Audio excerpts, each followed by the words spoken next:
I think the idea of saying cancer is bad luck is a cop-out.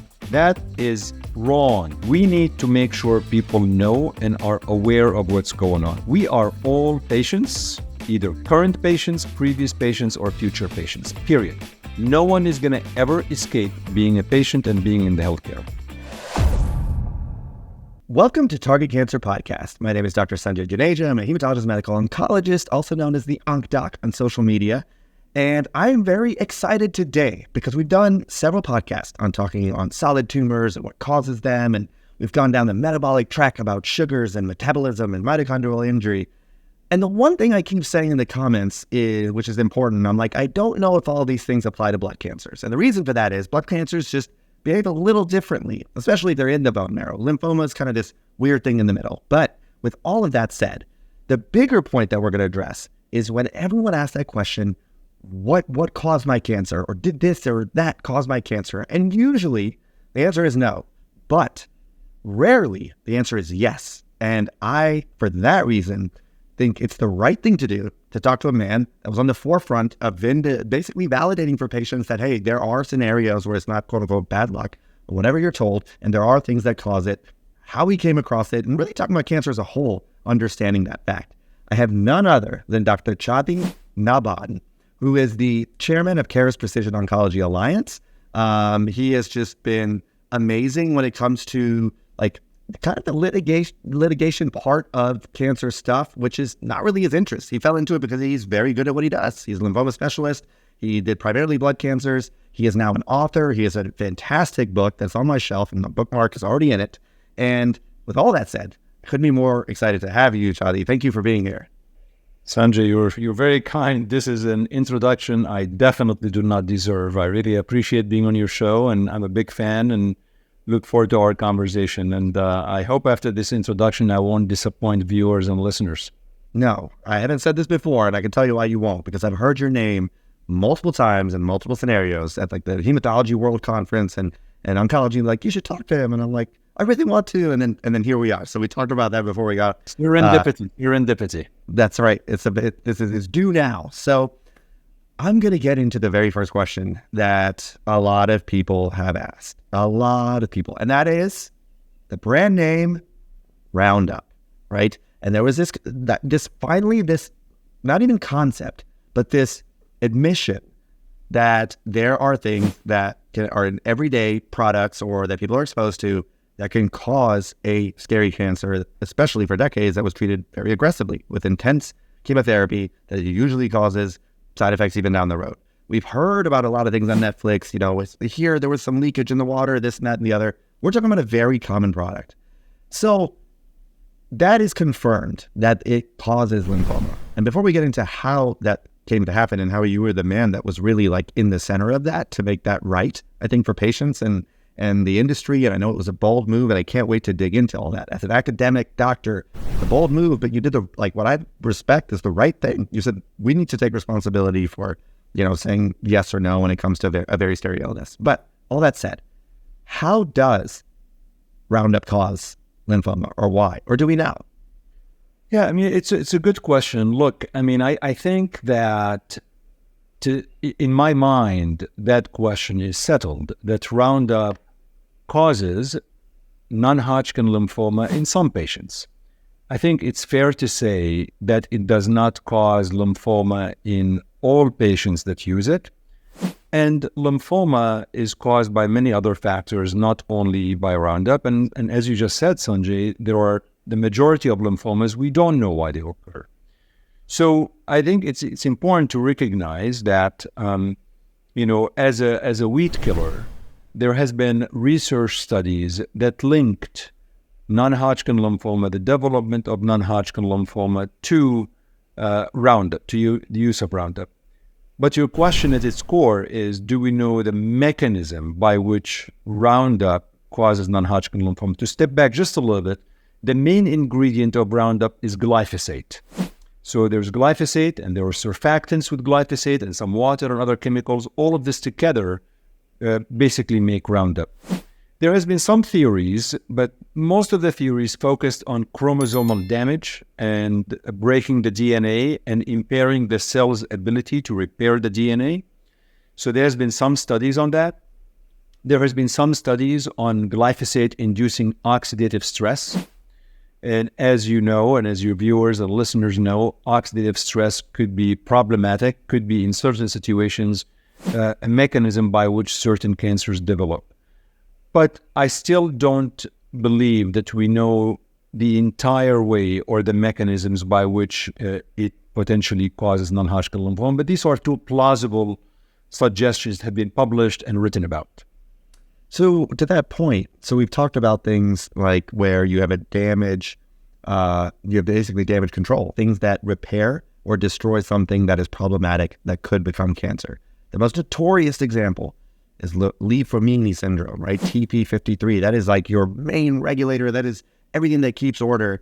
And some people are born with a disorder where that just doesn't work that well. So what does it do? It permits a lot of errors that otherwise would have been taken care of. And I have a 90% chance of having cancer in their lifetime. And I want to say it's like 60% by the time they're 32 years old. I mean, it is just terrible. But that's a concept that we haven't talked about in a long time in this podcast, which is your body has tools to blow up things or repair things that could later be problematic. So to your point, where RoundUp may, facilitate this component that can possibly not help with the repair, and maybe that's the mechanism, is RoundUp likened to other cancers? And is it still a problem or still a thing? And if it is, how long down the line past that RoundUp exposure can you kind of consider or wonder that? Yeah, so maybe I'll take the second part of your question, which is how long from exposure until to develop lymphoma, obviously, which is the area I focused on. What you're referring to is something called the latency period, which is obviously in medicine the time from you get exposed to a hazardous material or a toxin until the time you develop the hazard that is associated with this particular toxin.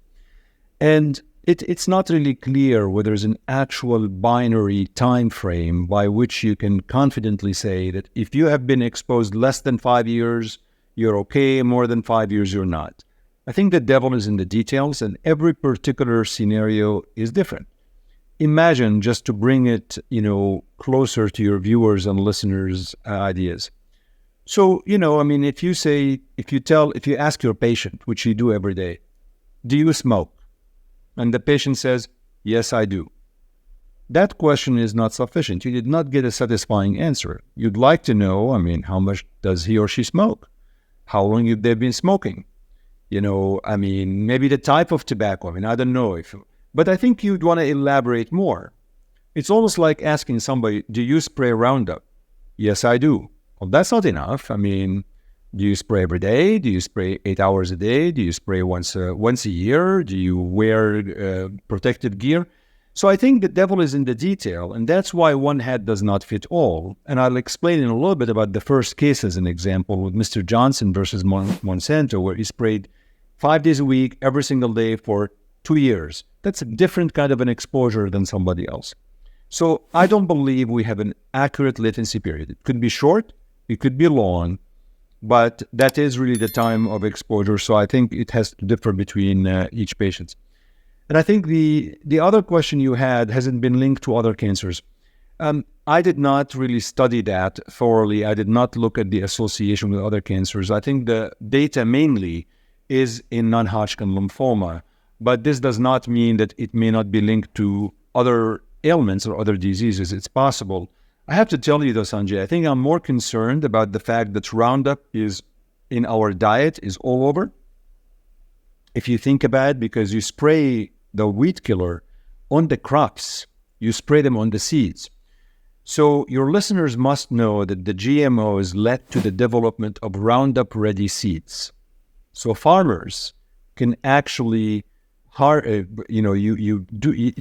seeds, the crops are resistant to RoundUp. So you're able to actually spray the weed killer on the weeds, and you kill the weeds without damaging the crops and without damaging the seeds.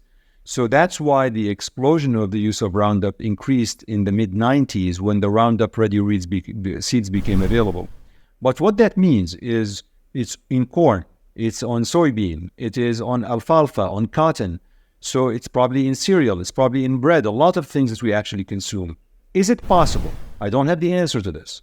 But is it possible that some of what we're seeing in terms of gut leak issues, autoimmune diseases, intolerance of certain foods, is it possible because we're seeing more exposure to that, where it is more ubiquitous or not?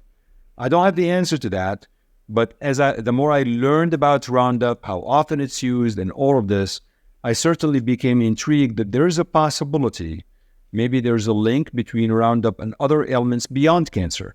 And I think others who are experts in the non-cancer world should investigate that and take a look at that.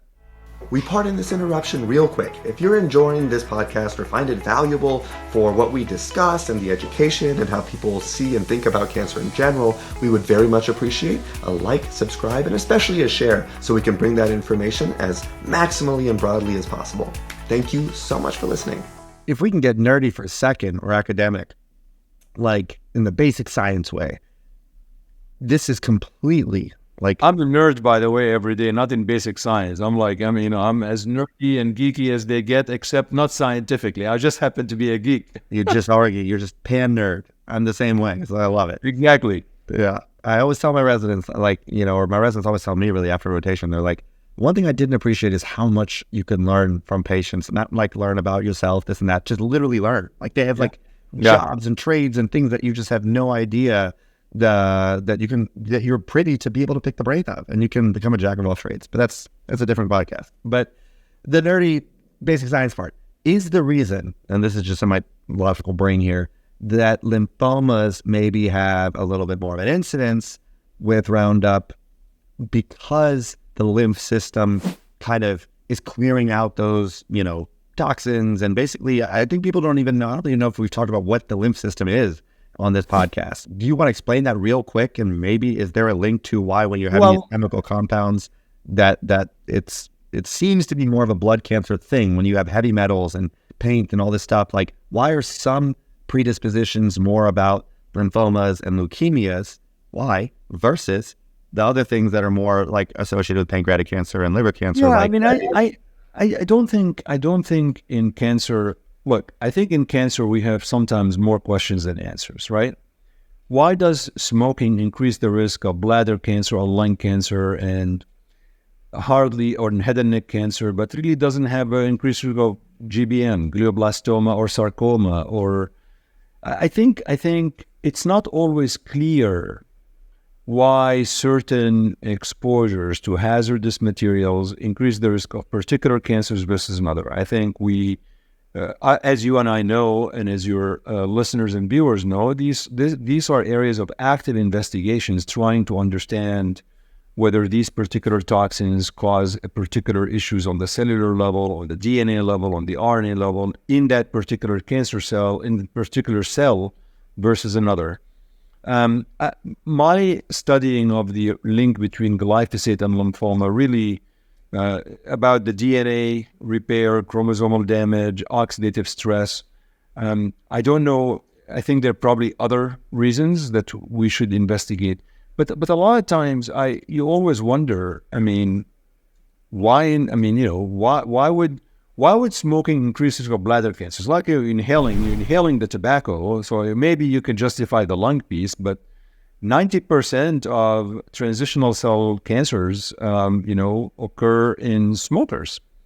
And even in lung cancer, we know that some lung cancers happen in non-smokers, right, versus smokers. So I think I give a lot of credit to folks who continue to investigate this. This is not an easy type of research, understanding all of this. I think it's going to get better now that we are looking at the molecular structure of the tumors and trying to understand the impact of a particular, if you think about, let's say you have two types of tissues, smokers and non-smokers, and you look at the DNA and the RNA makeup of smokers versus non-smokers, and then you can infer possibly that tobacco and nicotine causes this particular area mutation or biomarker or, overexpression of a particular protein or things of that nature. But the data on glyphosate is not, did not really dig deep into that. Lots of the epidemiologic studies were a couple of decades ago or 15, 16 years ago, where, patients did not necessarily undergo sequencing, and it's not an easy type of research to do. But that's my studying suggested oxidative stress and chromosomal damage. Yeah, no doubt. I could definitely appreciate that. Dr. Sandeep Patel from UC San Diego shared the same sentiment. It's like just making any kind of statements we've just learned over and over again that we've been humbled when it comes to diet and gut and GM. But we should ask questions. We must continue to ask questions. I think the idea of saying cancer is bad luck is a cap-out. I'm going to go on the record saying that. It's a cap-out. If you're going to say it's bad luck theory, that is wrong. Ask the question. Sometimes it's bad luck. But when you start telling me 90% or 96% or almost 100% is bad luck, you're capping out, you're refusing to investigate, and you're defying the science. I love that. Love that. And you glossed over it in your brilliance, pretty quickly. But I love that you mentioned, and you were one of the first people that was a guest that mentioned this. I tried to hit on it before. You said we are studying not just, I need everyone to understand this, you're not studying just what the features of that cancer was. And when we say molecular, we mean the composition and the makeup and all the things that it uses. You're saying we're even studying DNA and RNA and protein synthesis and predispositions of our normal cells that we are hardwired with. Otherwise, I presume, polymorphisms, basically variations in things. And the analogy, I don't know where it came from to me as you said that, was if you look at somebody with very fair skin, right, and possibly red hair, you know that they're more likely, or you suspect they're more likely to burn in the sun than somebody who is very tan, like myself. That very fact, which sounds like, well, duh, Sanjay, what are you saying? That's what we can even are starting to apply, especially at your company, I'm sure, on saying, what are some of the constituents, what are some of the properties that are inherently there that could then cause, added either weakness or an Achilles heel or whatever to have certain cancers. And that's why cancer is complicated. We can always have 1,000 reasons why it's complicated. But I will say, as a side note, I thought the closest thing I got with smoking was with those 98 compounds in tobacco, et cetera, that it's very urinary excreted, and that lining, when you constantly get that, the same way with the smoked meats theory and having a high barbecue smoked diet, those things, those toxins, they keep coating, just like the urinary system, GU system, but who knows? Yet to be validated. So I'm into your book. I haven't been able to finish it because we just got linked up a week ago, and I literally can't put it down. When you discovered this, and really when you saw it out of everything that happened, and I'm jumping forward because I want to hear more about it, but what does this mean to you? As far as being as an oncologist, as far as a lot of attention being on treating cancer, a lot of attention being on preventing cancer, then you have this space where it's something did something, and we still need to treat that something, but it's good that we know. Is your mission or something you're passionate about, making sure that doesn't happen more? Is it the awareness? Do you actually think people are getting away with maybe getting away with things we know cause cancer, and you think people should be more vocal to put a stop to it? I mean, rhetorically. I think there's a lot to unpack there. First, maybe I'll just make sure I explain to your audience is that I was not aware of the link between RoundUp and non-Hodgkin lymphoma. What I knew through my research, through the teaching I received, and through taking care of people and patients, that pesticides as a category increase the risk of non-Hodgkin lymphoma. And I also know, as everybody does, that farmers as professionals have higher risk of developing non-Hodgkin lymphoma. But I did not necessarily knew every single type of pesticide or herbicides. And when I was contacted by a law firm, the Miller firm in Virginia, to look into that based on my expertise in lymphoma, I told them I need to study this because I was not really familiar with all of the studies between glyphosate and non-Hodgkin lymphoma. And after I really read and studied and looked at the evidence, I became convinced, and I agreed to work with them on behalf of the patients that they were representing.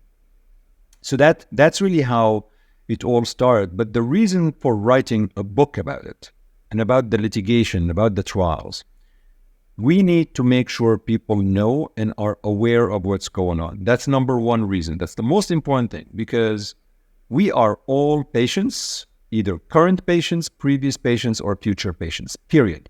No one is going to ever escape being a patient and being in the healthcare.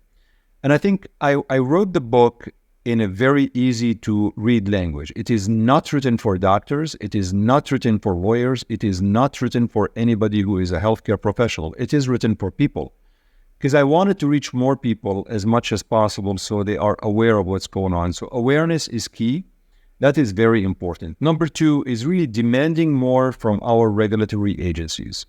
I respectfully disagree with the EPA's position on glyphosate. The EPA, the Environmental Protection Agency, has stated continuously that the glyphosate is safe and is not carcinogenic.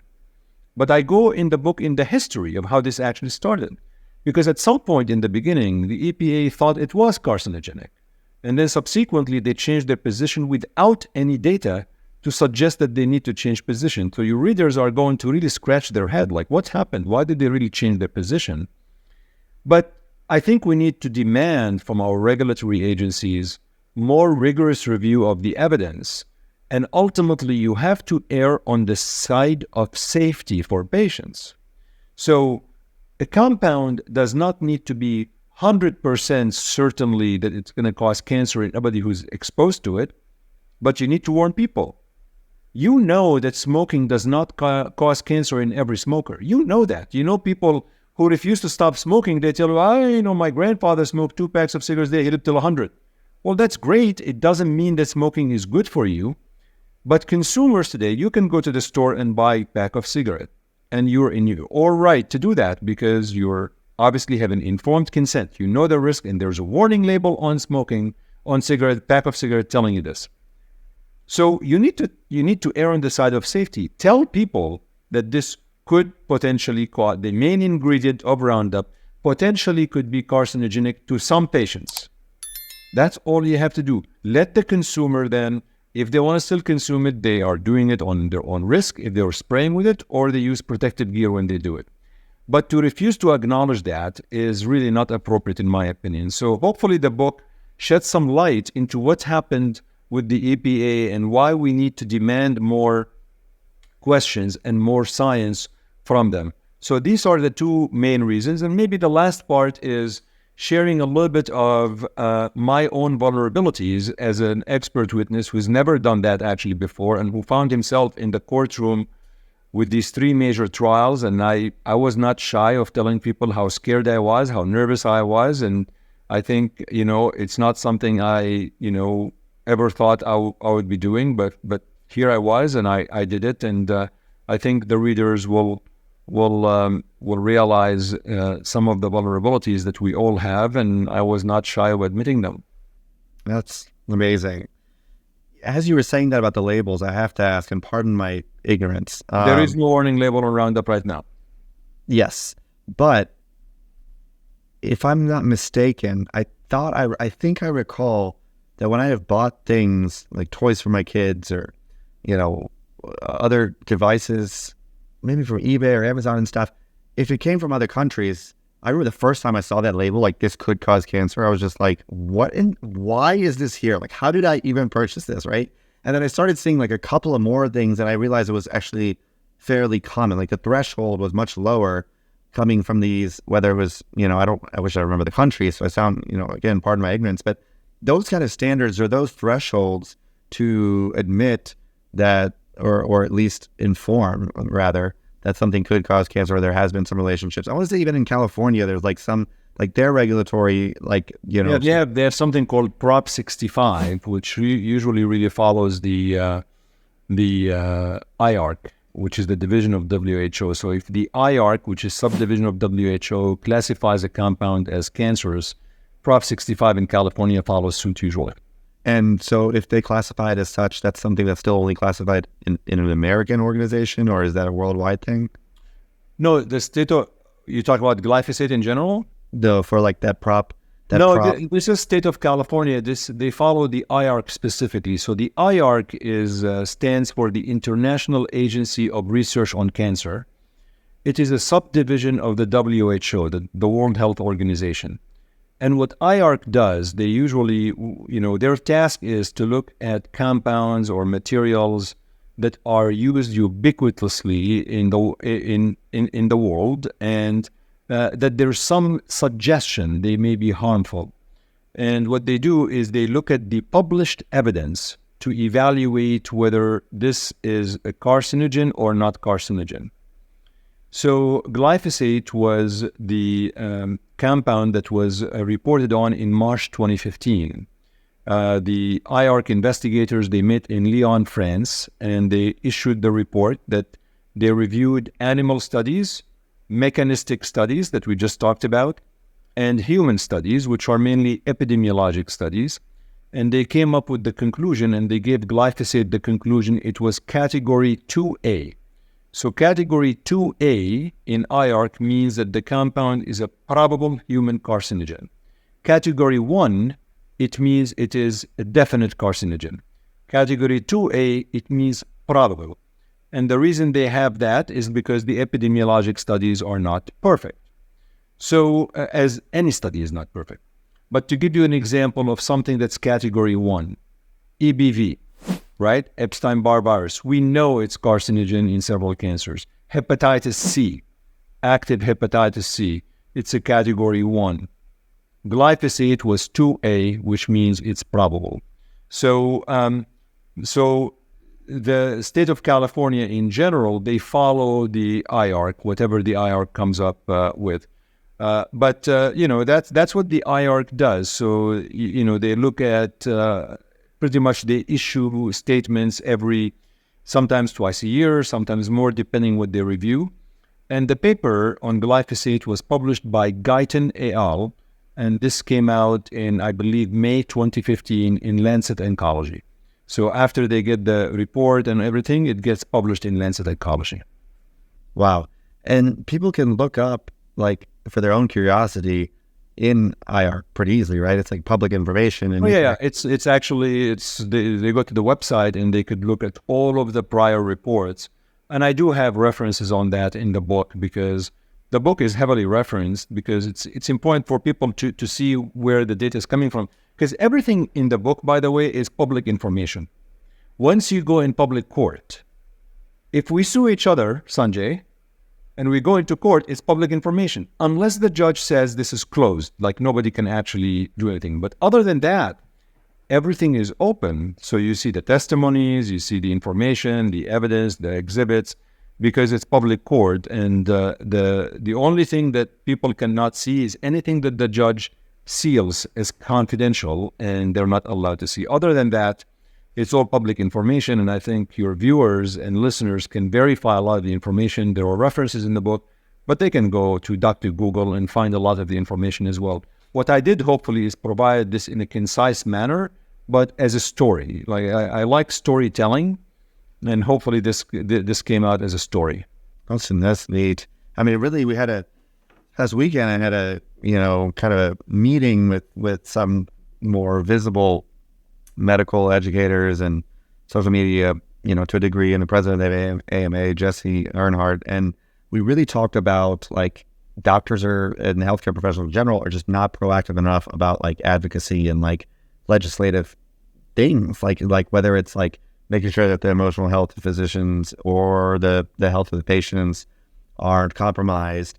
And we just need to do better. So, like, I don't know, I'm sure in Louisiana, or at least most southern states, that I doubt it's been even entertained to adopt IARC, in the same way that California. Remember, like I said, the EPA disagrees with IARC. So the EPA, the Environmental Protection Agency, as I said, they say glyphosate is not carcinogenic. And I said, I respectfully disagree. I don't believe they have looked as carefully and as critically as they should have to the evidence. And I've testified to this. I said, fine, that's their conclusion, and I don't agree with it. Yeah.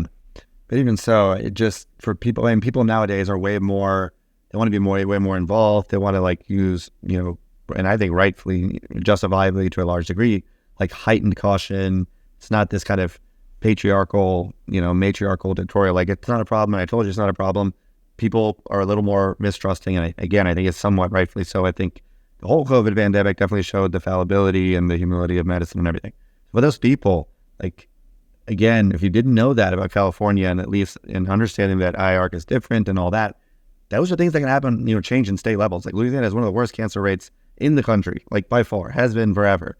So it's like, I understand that it's not necessarily the same thing as this other classification system, but it's something that somebody should be worth considering.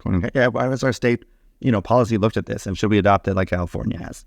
We have to realize that there are certain external factors that cause cancer, and the use of external factors, right, differ at a zip code level and at the state level. Mm-hmm.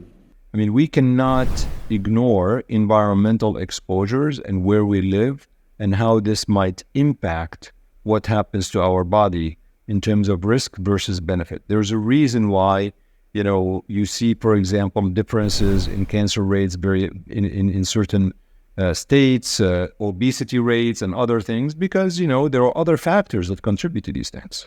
Yeah, diet and I mean, it's cultural. It's just confounded so many layers. Right. Some say it's the water. Some say it's all the industry and the smoke. And, so cancer's complicated. It's basically what at some point in every podcast we hit that, conclusion. So is there anything else you want to share, Chadi, that you're interested in as far as either outside of even the RoundUp concept, like metabolically, or just what people can do? Like we keep saying, like, it's very confusing. We're not sure, and you may or may not. What are some things that you would say as a general practice? We've discussed several times, like, unfortunately, obesity is linked. It just is what it is correlatively. We had good to certain cancers, it is. I mean, not to all cancers, not all, right? Cancers.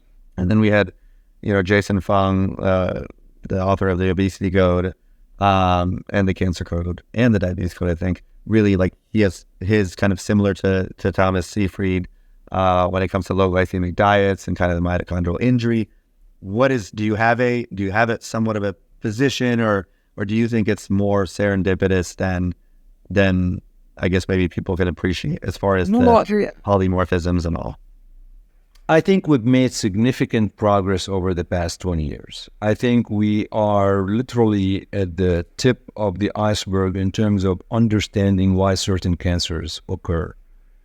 And 50 years ago, if I told you this is where we are going to be today in the way we treat even cancer and the way we diagnose cancer, you would think it's some science fiction type of movie.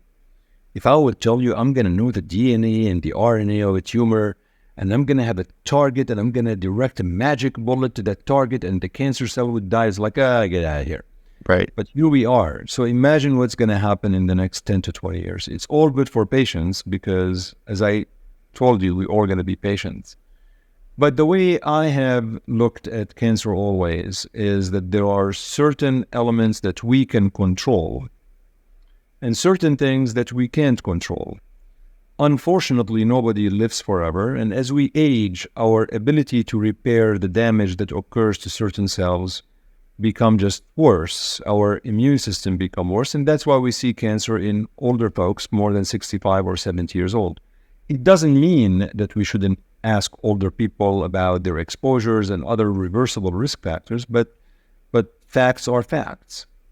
So there are certain things that we can control. So do I have a definite study to tell you that if you exercise regularly, you have lower risk of cancer? No, I don't. But do I need to? No, I don't. I think exercising regularly and staying fit makes sense. It's a healthy lifestyle. Hopefully, we have data on cardiovascular part and on obesity and diabetes. So hopefully this really lends to good health style.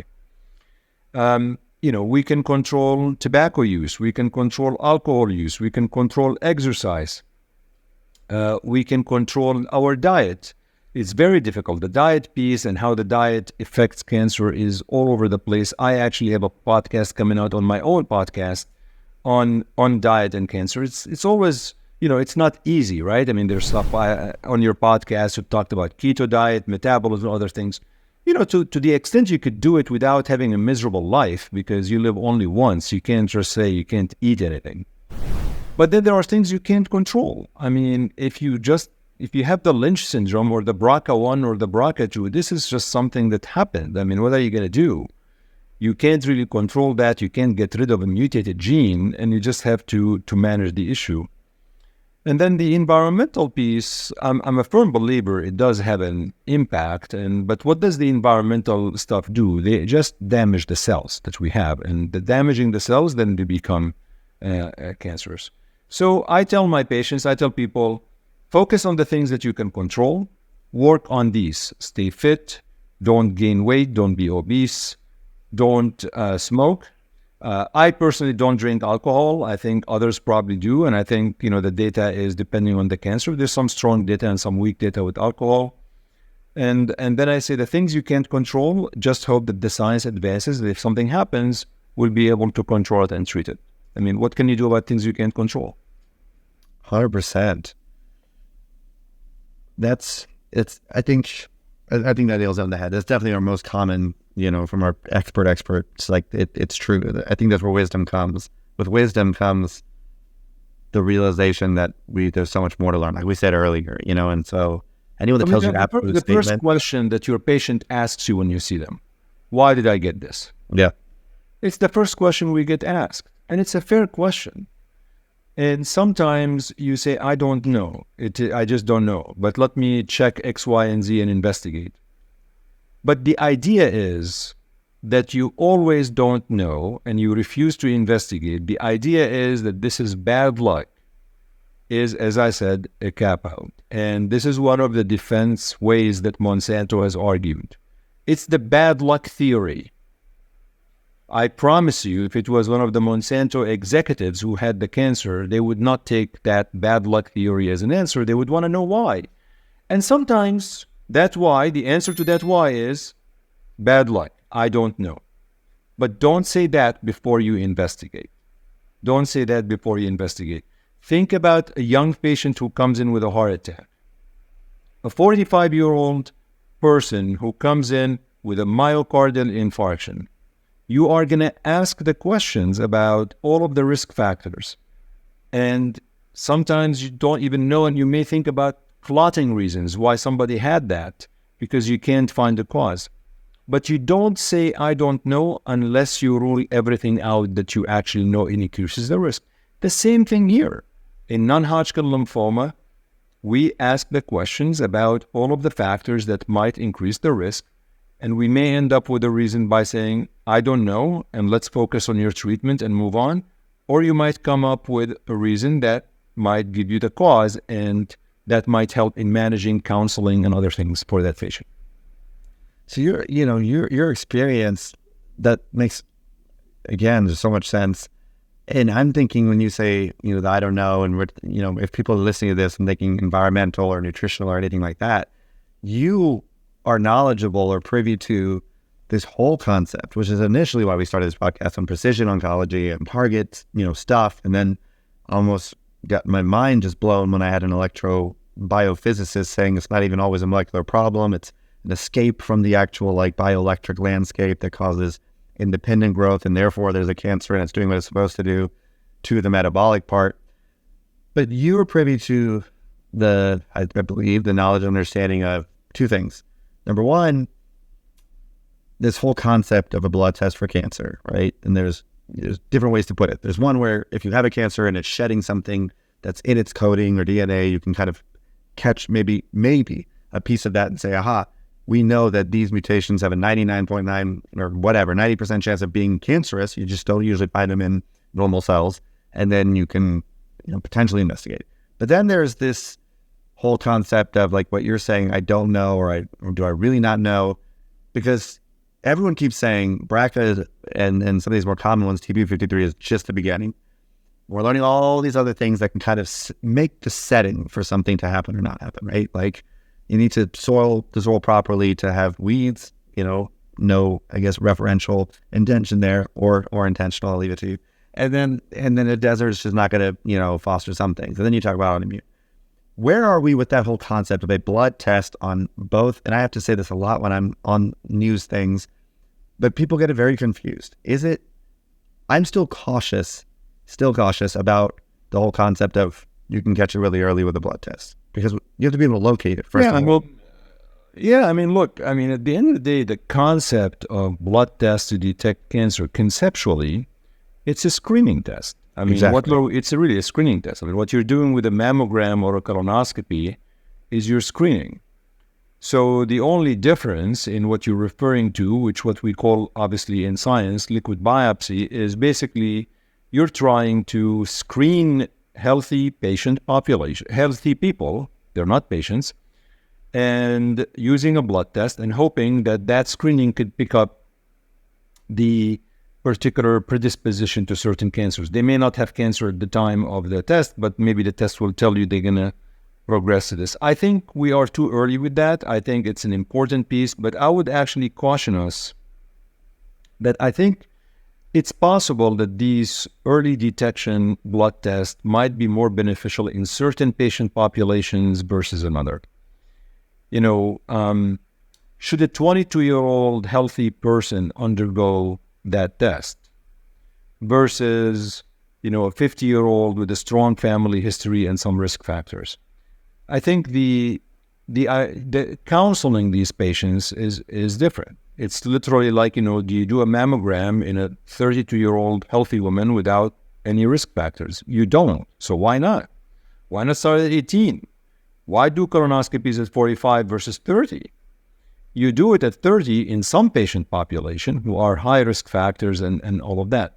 So I think it's the same concept that should really evolve. And I believe that the field would benefit from identifying that patient population where really doing these tests is important. Now, you have to remember then, you know, in addition to selecting the patient population that you need to study, you really want to select the test with a particular balance between specificity and sensitivity, right? I mean, we all know, I mean, obviously your listeners are very well informed, but simply if you have a very high sensitivity test, you're going to pick up certain things that may not be clinically relevant, first of all, and you increase the false positive, right? You're going to pick, so you can pick everything. You're going to pick the noise as well as the signal. And then specificity, you also have the issue with false negative. So to me, I think what is very important is the positive predictive value. That is more important than the sensitivity and the specificity. The positive predictive value in these tests would be probably more essential to move forward. So I think there's a lot that we don't know, but I am very, you know, obviously I'm very interested in seeing where that actually goes, but I would caution us to select carefully the population that will benefit from that test, similar to any other screening test that we do today.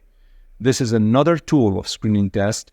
It's potentially more dangerous if it's abused because people worry about a colonoscopy because it's invasive and things like that. Well, this is just a blood test. So you may see a lot of people doing it and then people don't know what to do with the results. And so there's a lot of downstream effects. So I think we need to continue to explore, study, and analyze as we move forward. Hopefully I did not complicate things. I try to simplify things. Yeah, I maybe more complicated because I feel the same way. I'm just like, and then if you find it, what if our imaging modalities aren't sensitive enough to find it?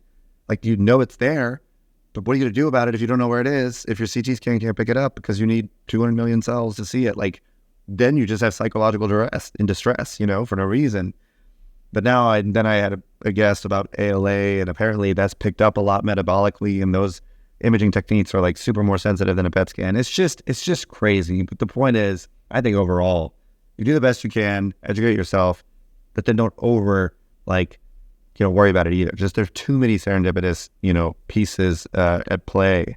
But this whole polymorphism thing is really of interest to me, and that's probably just for another podcast. But it anyone listening, it tells you why some people can smell asparagus in their urine, for example, and others can't, and it can tell you why, you know, some people ibuprofen works and some people doesn't. I mean, you can just whittle it down to anything, like really why you blink when you look at the sun. These are all polymorphisms. And then when I found out that, you know, this whole concept of biopharmacogenetics, which means we just shotgun dosing on chemo and treatments.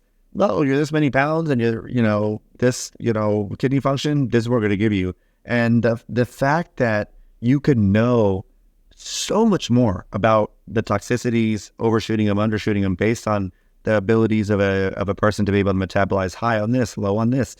There are compounds that are broken down 4 different times, and you can have a varying degree at each step.